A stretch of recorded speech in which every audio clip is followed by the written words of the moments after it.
NH9 Punjab news channel को subscribe कीजिए और न्यू अपडेट पाने के लिए बेल आइकन को प्रेस कीजिए और हमारे फेसबुक पेज को फॉलो कीजिए। आइए देखते हैं पूरी खबर NH9 पंजाब न्यूज़ पर। मुख्यमंत्री चरणजीत सिंह चन्नी के भैया वाले बयान पर बोली प्रियंका गांधी। मुख्यमंत्री के बयान पर सफाई देते हुए प्रियंका गांधी ने कहा कि चरणजीत सिंह चन्नी ने कहा था कि पंजाब पर बाहर के लोगों का राज नहीं होगा, इसमें कोई गलत नहीं है। प्रधानमंत्री के बयान पर पलटवार करते हुए प्रियंका गांधी ने कहा कि आम आदमी पार्टी और भाजपा ये दोनों एक ही थाली के चट्टे बट्टे हैं, क्योंकि उद्योगपतियों के सामने झुक रहा है तो केजरीवाल इनके सामने झुक रहे हैं। जी बहुत क्लियरली उनका रेफरेंस था श्री नरेंद्र मोदी जी प्रधानमंत्री जी पे और श्री केजरीवाल जी पे, और उनका क्लियर रेफरेंस था कि यहाँ पे राज किसी और का नहीं होगा। उन्होंने कहा पंजाब में बाहर से किसी का राज नहीं होगा। इसमें क्या गलत है? इसमें कोई गलत नहीं है। मैडम वो बोलते हैं कि दोनों एक ही थाली के चट्टे बट्टे हैं, आम आदमी पार्टी और कांग्रेस। प्रधानमंत्री जी ने असलियत तो ये है, मैंने अपने भाषण में भी कहा कि एक ही थाल के चट्टे बट्टे वो दोनों हैं, ठीक है।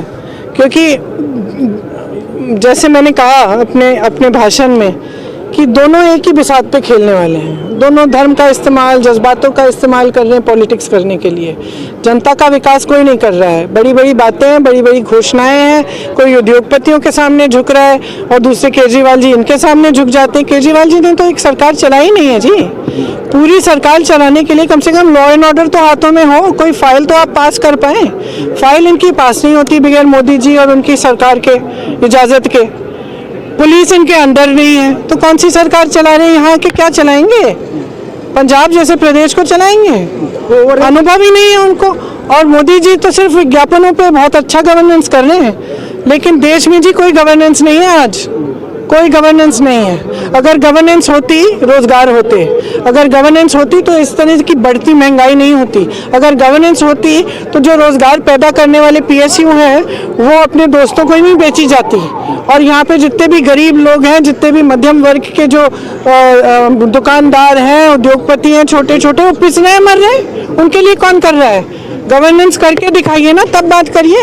ये तो आपने अपनी ऑरा बना रखी है। आप मीडिया वाले दिखाते रहते हैं, विज्ञापन बनते रहते हैं, उन पे तो 2000 करोड़ खर्च रहे हैं। लेकिन सच्चाई क्या है उसके बारे में भी तो बताइए ना। बॉर्डर बेल्ट के लिए आप अपना विजन बता दीजिए, क्योंकि बीजेपी अपना विजन बता रही है हमारी बॉर्डर बेल्ट है जहाँ आप आए। क्या विजन बता रहे हैं? कांग्रेस का विजन जो है वो क्या रहेगा? वो क्या विजन बता रहे हैं आप? वो बोल रहे हैं कि टूरिस्ट हब के तौर पर जो है वो डेवलप किया जाए। वो बोल रहे हैं कि अलग से एक बॉर्डर जो है वो स्कीम्स बनेंगी जिसमें अलग से काम किया जाएगा।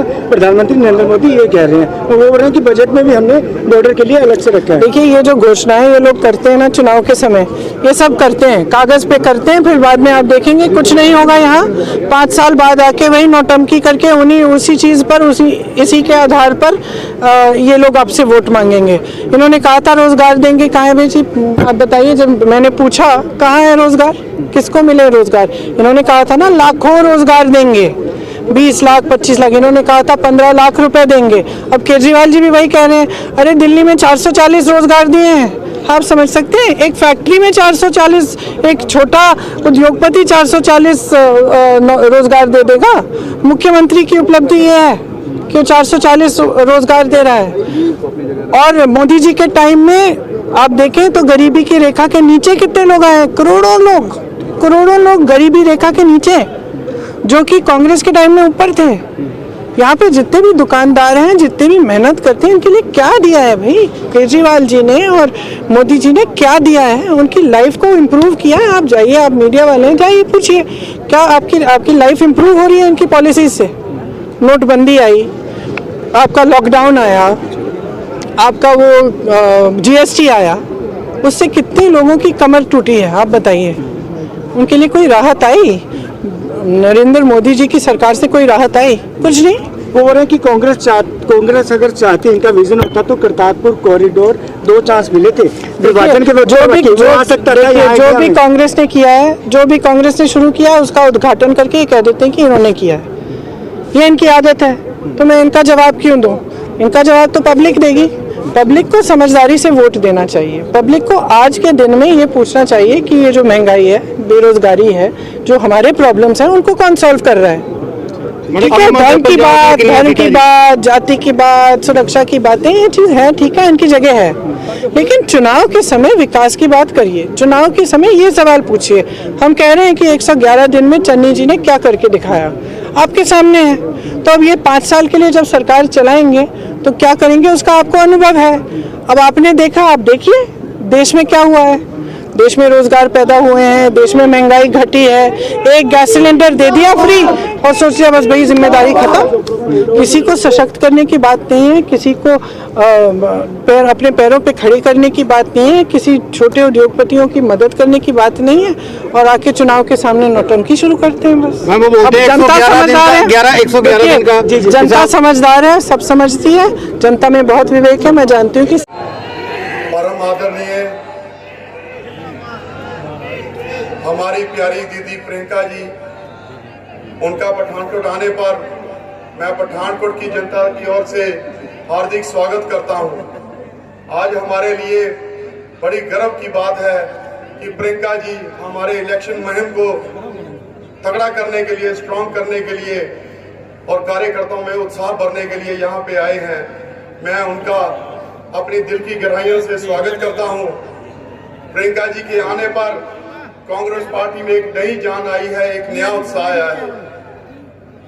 प्रियंका जी के यहाँ आने पर हमारी माँ, बेटी, बहनों का उत्साह में इतनी जबरदस्त तेजी आई है कि मेरे ख्याल से प्रियंका दीदी के यहाँ आने पे हमारा आधा इलेक्शन हमारी माँ बेटियां ही लड़ देंगी। मैं प्रियंका जी को बताना चाहता हूँ कि जो क्रेज उनके यहाँ पे आने से बड़ा है, मैं वो बयान नहीं कर पा रहा। मैं खुद नर्वस हो रहा हूँ कि प्रियंका जी के साथ बैठा था और मेरे को ऐसे लग रहा था मैं अपनी देश की बेटी और एक ऐसी शख्सियत के साथ बैठा हूँ तो जो मैं अपने शब्दों में बयान नहीं कर सकता। मैं ज्यादा ना बोलता हुआ अभी मेरे बाद प्रियंका जी बोलेंगे, तो मैं सिर्फ अपनी वाणी को विराम देने से पहले यही कहना चाहता हूँ कि प्रियंका जी आप अपने कांग्रेस कार्यकर्ता और लीडरों पे ऐसे ही अपनी कृपा दृष्टि बनाए रखें और देखिए 2024 में सेंटर में कांग्रेस की सरकार बनेगी। मैं सिर्फ इतना ही कहना चाहूंगा कि दीदी आप हमें यहाँ पे स्ट्रॉन्ग कीजिए और जब कांग्रेस की सरकार 2024 में आएगी, ये हमारा पिछड़ा इलाका है, इसमें कम से कम ऐसा पैकेज दीजिए कि दुनिया याद रखे कि 24 में कांग्रेस सरकार बनी थी सेंटर में और पठानकोट की इतनी तरक्की हुई वो स्वर्ण अक्षरों में लिखी जाए। ज्यादा ना कहता हुआ अपनी बहन का, अपनी बेटी का यहाँ पे आने पर, पठानकोट की धरती पे आने पर मैं दिल की गहराइयों से स्वागत करता हूँ और माँ वैष्णो देवी से प्रार्थना करता हूँ कि इनको इतनी ताकत दे कि ये कांग्रेस को बुलंदियों पे लेके जाए। कोई गलती हो तो आपसे क्षमा मांगता हूं और दीदी का यहाँ आने पर बहुत स्वागत करता हूं। जय हिंद, जय भारत।